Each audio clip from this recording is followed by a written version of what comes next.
நண்பர்கள் அனைவருக்கும் வணக்கம். Welcome to UPSC Tamil. 2022ஆம் ஆண்டுக்கான யூபிஎஸ்சி சிவில் சர்வீஸ் தேர்வோட ரிசல்ட் அப்படின்றது வெளியிட்டிருக்காங்க. இதை பற்றி நம்ம கம்ப்ளீட்டாக பார்ப்போம். அகில இந்திய அளவில் இந்த ரிசல்ட்டில் யார் டாப் ரேங்க் வந்திருக்காங்க, எத்தனை மதிப்பெண்கள் எடுத்தால் இந்த எக்ஸாம் வந்து பாஸ் பண்ண முடியும். இந்த எக்ஸாம் பார்த்தீங்கன்னா மொத்தம் 3 கட்டங்களாக இருக்குது. ப்ரிலிம்ஸ், மெயின்ஸ், இன்டர்வியூ அப்படின்னு இருக்குது.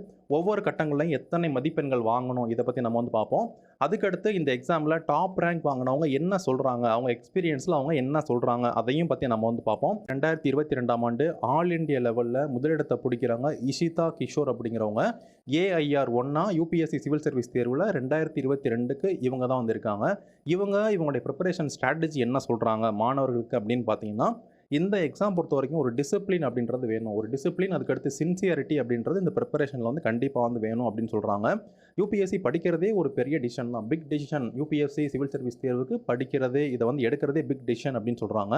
அதுக்கடுத்து இவங்க முக்கியமாக என்ன சொல்கிறாங்க அப்படின்னு பார்த்தீங்கன்னா, நீங்கள் எவ்வளோ பெரிய இன்டெலிஜென்ட்டாக இருந்தாலும், எவ்வளோ இன்டெலிஜென்ட் அப்படின்றது முக்கியம் இல்லை. இந்த எக்ஸாமுக்கு நீங்கள் எவ்வளோ மணி நேரம் வந்து படிக்கிறீங்க, எவ்வளோ எஃபர்ட் வந்து நீங்கள் இந்த எக்ஸாமுக்கு நீங்கள் வந்து போடுறீங்க, இதுதான் வந்து ரொம்ப ரொம்ப முக்கியம் அப்படின்னு சொல்கிறாங்க. இவங்க கடுமையாக படிச்சிருக்காங்க அப்படின்னு இதிலிருந்து வந்து தெரியுது. கிட்டத்தட்ட வந்து பார்த்தீங்கன்னா ஒரு வாரத்துக்கு ஒரு 40 to 45 ஹவர்ஸ், ஒரு வாரத்துக்கு வந்து பார்த்தீங்கன்னா 40லேருந்து 45 மணி நேரம் அப்படின்றத இவங்க வந்து படிச்சிருக்காங்க. இது ஒரு நாளைக்கு தோராயமாக வந்து பார்க்குறப்ப கிட்டத்தட்ட 8 ஹவர்ஸ் அப்படின்றது அவங்க படிச்சிருக்காங்க அப்படின்றது நமக்கு வந்து தெரியுது. சரிங்களா? இந்த எக்ஸாம் வந்து உண்மையிலேயே ஒவ்வொரு தேர்வும் ஒவ்வொரு விஷயம் நம்மள டிமாண்ட் பண்ணுவாங்க.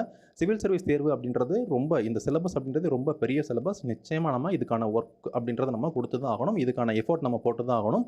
அப்போ தான் அந்த தேர்வு அப்படின்றத கிளியர் பண்ண வந்து முடியும். சரிங்களா? அதுக்கடுத்து 2022ஆம் ஆண்டு யூபிஎஸ்சி ரிசல்ட்டில் ஆல் இண்டியா ரேங்க் 2 யார் வாங்கியிருக்காங்க அப்படின்னு பார்த்தீங்கன்னா, கரிமா லோகியா அப்படிங்கிறவங்க தான் ஆல் இண்டியா ரேங்க் 2 வந்து வாங்கியிருக்காங்க. இவங்க ப்ரிப்பரேஷன் பொறுத்து என்ன சொல்கிறாங்க அப்படின்னு பார்க்குறப்ப, இவங்க இந்த கோவிட் டைமில், கொரோனா வைரஸ் வந்த டைமில், அந்த லாக்டவுன் டைத்தில் தான் இவங்க யூபிஎஸ்சிக்கு படிக்கணும் அப்படின்றத வந்து முடிவு பண்ணியிருக்காங்க. ஸோ இவங்க செல்ஃப் ஸ்டடி தான் பண்ணியிருக்காங்க. ஃபஸ்ட்டு ஆன்லைனில் கிடைக்கிற அந்த சோர்ஸு செல்ஃப் ஸ்டடி மட்டும்தான் பண்ணியிருக்காங்க. அகாடமி வந்து இவங்க போகலையாட்டிருக்கு. அவங்க செல்ஃப் ஸ்டடி பண்ணி படிச்சிருக்காங்க. ஃபஸ்ட்டு அட்டெம்ப்ட்டில் இவங்க என்ன பண்ணியிருக்காங்க அப்படின்னு பார்த்தீங்கன்னா ஃபெயில் ஆகியிருக்காங்க. ஸோ அதுக்கடுத்து தான் அவங்க என்ன பண்ணியிருக்காங்க, செகண்ட் அட்டெம்ப்ட்டில் மட்டும்தான் வந்து இவங்க இந்த எக்ஸாம் வந்து இவங்க பாஸ் பண்ணியிருக்காங்க. 2 அட்டெம்ப்ட் இவங்க வந்து கொடுத்துருக்காங்க. முதல் அட்டெம்ப்ட்டில் இவங்க பாஸ் பண்ணல. செகண்ட் அட்டெம்ப்ட்டில் தான் இவங்க என்ன பண்ணியிருக்காங்க, இந்த ஒட்டுமொத்த எக்ஸாம் கிளியர் பண்ணி ஆல் இண்டியா ரேங்க் 2 வந்து வந்திருக்காங்க. இவங்களுடைய ஸ்ட்ராட்டஜி அப்படின்னு பார்க்குறப்ப, இவங்க ஃபஸ்ட்டு என்ன சொல்கிறாங்க அப்படின்னு பார்த்தீங்கன்னா, ப்ரிப்பரேஷன் ஸ்ட்ராட்டஜி அப்படின்றது ஒவ்வொரு ஆளுக்குமே வந்து மாறுபடும், அது வந்து வேரி ஆகும். ஆனால் இவங்க ஒரு நாளைக்கு தோராயமாக 15 மணி நேரம் வந்து படிச்சதை சொல்கிறாங்க. ஒரு நாளைக்கு 15 ஹவர்ஸ் இவங்க வந்து படிச்சிருக்காங்க. ஏன்னா ஒவ்வொருத்தவங்களை பொறுத்து, நீங்கள் நல்லா இதில் வந்து ஸ்ட்ராங்காக இருக்கீங்க, அந்த ப்ரிப்பரேஷனில் ஸ்ட்ராங்காக இருக்கீங்க அப்படின்றப்போ நீங்கள் வந்து கம்மியான மணி நேரம் கூட படிக்கலாம். இல்லை எல்லாமே நீங்கள் ஃபஸ்ட்லேருந்து லேர்ன் பண்ணணும் அப்படிங்கிறப்ப அதிகமான மணி நேரம் வந்து கண்டிப்பாக கொடுக்குற மாதிரி தான் வந்திருக்கும். ஸோ இவங்க 15 மணி நேரம் வந்து ஹார்ட் ஒர்க் பண்ணி இவங்க வந்து படிச்சிருக்காங்க அப்படின்றத இவங்க வந்து சொல்கிறாங்க. அதுக்கடுத்து ஆல் இண்டியா ரேங்க் 3 யார் வாங்கியிருக்காங்க அப்படின்னு பார்த்தீங்கன்னா, உமா ஹராத்தி அப்படிங்கிறவங்க ஆல் இண்டியா ரேங்க் 3 வந்து வந்திருக்காங்க. இவங்களுடைய 5வது அட்டெம்ப்ட்டில் தான் இவங்க பாஸ் பண்ணியிருக்காங்க. சரிங்களா? 5th அட்டெம்ப்ட்டில் தான் இவங்க யூபிஎஸ்சி சிவில் சர்வீஸ் தேர்வு கிளியர் பண்ணியிருக்காங்க. அப்போ இவங்க எத்தனை முறை ஃபெயில் ஆகியிருக்காங்கன்னு பாருங்கள். 4 முறை ஃபெயில் ஆகி 5வது முறை தான் இவங்க பாஸ் பண்ணியிருக்காங்க. சப்போஸ் இந்த ரிசல்ட்டில் இந்த வீடியோ பார்க்குறவங்க நீங்கள் வந்து எக்ஸாமில் ஃபைனல் ஸ்டேஜ் வரைக்கும் போயிட்டு சப்போஸ் மிஸ் ஆகுது அப்படிங்கிறப்போ கண்டிப்பாக நீங்கள் வந்து ஃபீல் பண்ணாதீங்க. அடுத்த முறை நீங்கள் இதை விட நீங்கள் என்ன கற்றுக்கிட்டீங்களோ அதை விட நீங்கள் எக்ஸ்ட்ரா எஃபோர்ட் போட்டு என்னென்ன தவறுகள்லாம் பண்ணியிருக்கீங்க அதை மட்டும் நீங்கள் திருத்திக்கிட்டு கண்டிப்பாக நீங்கள் உங்கள் ஸ்ட்ராட்டஜியை வந்து கொஞ்சமாக மாற்றி என்ன தப்பு பண்ணீங்களோ அதை பண்ணாத அளவுக்கு நீங்கள் கண்டிப்பாக ப்ரிப்பரேஷன் பண்ணீங்க அப்படின்னா வரக்கூடிய ஆண்டு இந்த ரிசல்ட்டில் உங்களுடைய பேர், உங்களுடைய ஃபோட்டோ நிச்சயமாக வந்து வரும். ஸோ நீங்கள் இந்த வரக்கூடிய தேர்வுகளுக்கு நீங்கள் நல்லாவே அந்த ப்ரிப்பரேஷன் வந்து பண்ணுங்கள். ஸோ அதுக்கடுத்து ஆல் இண்டியா ரேங்க் 5 யார் வந்திருக்காரு அப்படின்னு பார்த்தீங்கன்னா, ஹிமாண்டா சர்மான்னு சொல்லக்கூடிய இவங்க தான் வந்திருக்காங்க. இவங்க ஒரு டாக்டராக வந்திருக்காங்க, அஸ்ஸாம் மாநிலத்தை சேர்ந்தவங்க. இவர் தான் வந்து பார்த்தீங்கன்னா ஆல் இண்டியா ரேங்க் 5 வந்திருக்காங்க.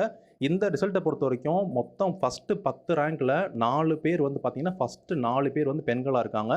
ஒட்டுமொத்த 10 பேரில் 6 பேர் வந்து பார்த்தீங்கன்னா டோட்டலாக பெண்களாக வந்திருக்காங்க. அதிகமான பெண்கள் அப்படின்றது இந்த எக்ஸாம்லாம் தேர்ச்சி பெற்றிருக்காங்க டாப் லெவலில் வந்து பார்க்குறப்ப. அதுக்கடுத்த மார்க், எவ்வளோ மார்க் வாங்கினா இந்த எக்ஸாம் வந்து கிளியர் பண்ண முடியும், அதை பற்றி நம்ம வந்து பார்ப்போம்.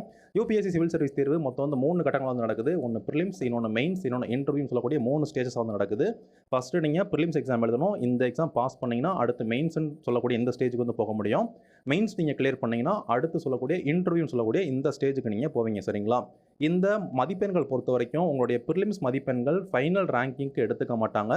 மெயின்ஸ், அதுக்கு அடுத்து இன்டர்வியூ, இது ரெண்டுலேயுமே நீங்கள் எத்தனை மதிப்பெண்கள் வாங்குறீங்களோ அதுதான் உங்களுடைய ரேங்கிங்க்கு எடுத்துக்குவாங்க. சரிங்களா? மெயின்ஸ் உங்களுக்கு 1750 மார்க்குக்கு நடக்கும். இன்டர்வியூ 275 மார்க் வந்து நடக்கும். மொத்தமாக 2025 மார்க். இந்த 2025 மார்க்குக்கு எத்தனை மதிப்பெண்கள் வாங்குறாங்களோ அவங்க தான் தேர்ச்சி பெற்றவங்களாம் அறிவிக்கப்படுறாங்க. சரிங்களா? இப்போ நம்ம ப்ரிலிம்ஸ் எக்ஸாம் எத்தனை மதிப்பெண்கள் எடுத்தால் பாஸ் பண்ண முடியும் அப்படின்றத நம்ம வந்து பார்ப்போம். 2022ஆம் ஆண்டு ப்ரிலிம்ஸ் எக்ஸாமுக்கான கட் ஆஃப் அப்படின்னு பார்க்குறப்ப ஜென்ரல் கேட்டகரியாக இருக்காங்க அப்படின்னா 88.22 அப்படின்றது ஜென்ரல் கேட்டகரிக்கான கட் ஆஃபாக இருக்குது.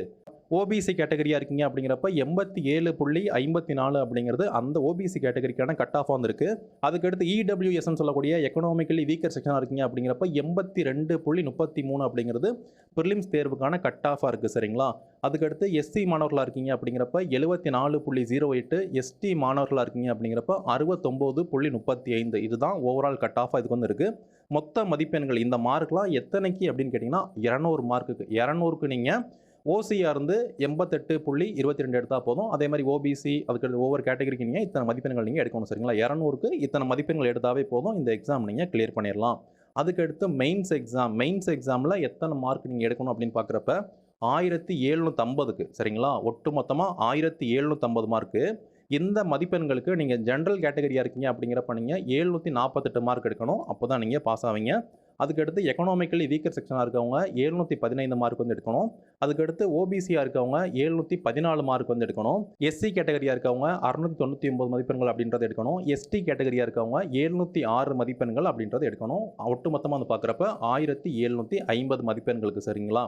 ஒட்டுமொத்தமாக ஃபைனல் மார்க் அப்படின்னு பார்க்குறப்ப மொத்தமாக 2025 மார்க் தான் ஃபைனல் மார்க்கு. இந்த 2025 மார்க்கு ஜென்ரல் கேட்டகரியாக இருக்கவங்க 960 மார்க் எடுக்கணும்.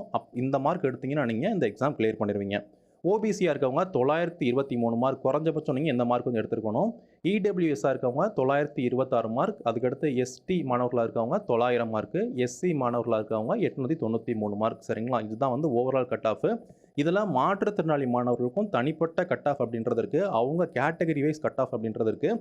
நம்ம பிடபிள்யூபிடி மாணவர்களுக்கு, அதாவது மாற்றுத்திறனாளி மாணவர்களுக்கு மட்டும் நம்ம ஸ்பெஷலாக நம்ம இன்னொரு வீடியோ வந்து கொண்டு வரோம். அவங்களுக்கு என்னென்ன வாய்ப்புகள்லாம் இருக்குது சிவில் சர்வீஸில் சொல்லக்கூடிய அடுத்த காணொலி உங்களுக்கு வந்து வரும். ஸோ அதில் அவங்களுக்கு டீட்டெயில் நான் உங்களுக்கு எக்ஸ்பிளைன் பண்ணுறேன். சரிங்களா?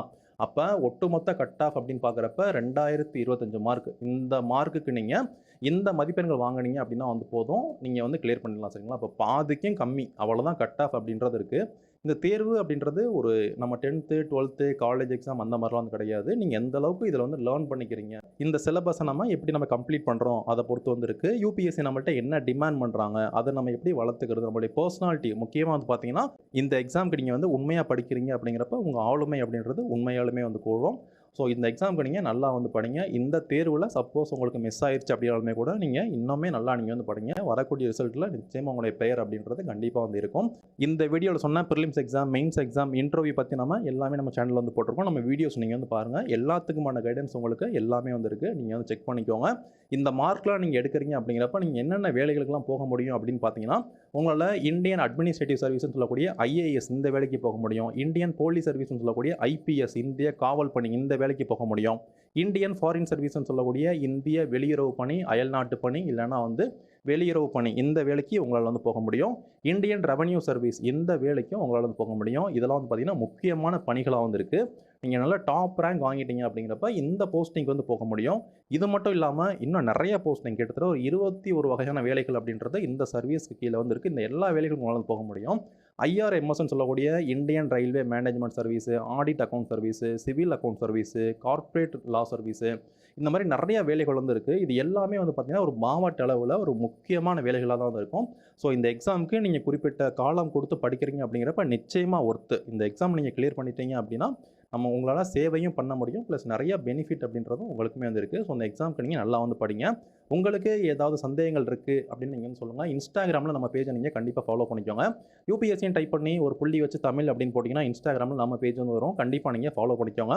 டெலகிராம்லேயும் நம்ம பேஜ் வந்து இருக்குது. இப்போ இந்த ரிசல்ட்டோட பிடிஎஃப் நம்ம டெலகிராமில் வந்து போட்டிருக்கோம். நீங்கள் டெலகிராம்லேயும் நம்ம சேனலில் நீங்கள் கண்டிப்பாக ஜாயின் பண்ணிக்கோங்க. இது என்னுடைய நம்பர். சந்தேகங்கள் இருக்குது அப்படின்னா நீங்கள் எனக்கு வாட்ஸ்அப் கூட பண்ணலாம். நான் உங்களுக்கு நிச்சயமாக ரிப்ளை பண்ணுவேன் ஃப்ரீ டைமில். இந்த காணொலியில் ஏதாவது சந்தேகங்கள் இருக்குது அப்படின்னா நீங்கள் சொல்லுங்கள். Thank you friends.